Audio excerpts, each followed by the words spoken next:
Indonesia terkenal sebagai negara penghasil rempah-rempah di dunia. Kekayaan rempah-rempah inilah yang menarik banyak negara asing datang ke Indonesia, seperti Portugis, Spanyol, dan Inggris.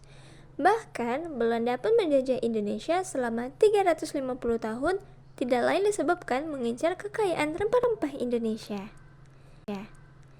Maka dari itu, kita mengenal adanya VOC, yang bertujuan untuk memonopoli perdagangan rempah-rempah di Indonesia. Jadi, nggak heran kalau dulu Indonesia pernah dijajah karena kekayaan alamnya yang memang luar biasa. Selain pala, lada, dan cengkeh yang udah jadi primadona, terdapat satu lagi tanaman spesial yang diincar oleh para penjajah maupun pedagang Eropa yang datang ke Indonesia, yaitu tanaman gambir. Hal ini tidak lain dikarenakan gambir dapat digunakan sebagai bahan campuran dalam pembuatan minuman keras seperti anggur, yang mana menjadi minuman paling sering mereka konsumsi. Selain itu, gambir juga sangat berguna bagi para penjajah dalam pembuatan baju militer. Disebabkan kepopuleran gambir ini, tidak heran jika gambir menjadi salah satu komoditas ekspor terbesar Indonesia. Dikarenakan manfaatnya yang beragam, tanaman gambir sampai dijuluki sebagai tanaman serbaguna. Nah, kira-kira apa sih yang bikin gambir begitu istimewa? Hai, kenalin, aku si gambir, si tanaman 1000 kegunaan.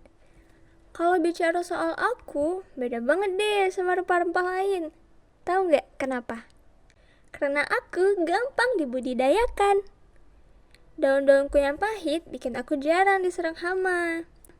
Tapi kalau kamu mau manfaatin aku, ada proses panjang yang mesti kamu lewatin. Nih, aku kasih tahu tahapannya. Yaitu ada penyiapan bahan tanaman, persiapan lahan, pembibitan, pembasmian hama, waktu panen, dan teknik pengelolaan. Gimana? Seru kan? Tapi tunggu, cerita pengelolaanku sedikit berbeda. Prosesnya sih masih tradisional banget sampai sekarang. Jadi nggak gampang loh. Petani yang mengurus aku harus mempunyai fisik yang kuat dan super telaten biar hasil panennya memuaskan. Terkadang pemilik lahan sampai harus mempekerjakan orang khusus buat ngerawat aku. Dan proses pengelolaanku ada 6 tahap. Pertama, daun-daunku dipotong. Kedua, daunku kemudian direbus di tungku khusus selama 1 jam dengan suhu 80 sampai dengan 100 derajat Celcius. Ketiga, hasil rebusan tadi diperas menggunakan alat khusus dengan bantuan dongkrak truk. Seru kan? Keempat, hasil perasannya didiamkan semalaman atau sekitar 12 jam hingga mengental. Kelima, setelah mengental, kemudian aku dicetak menggunakan bilah bambu.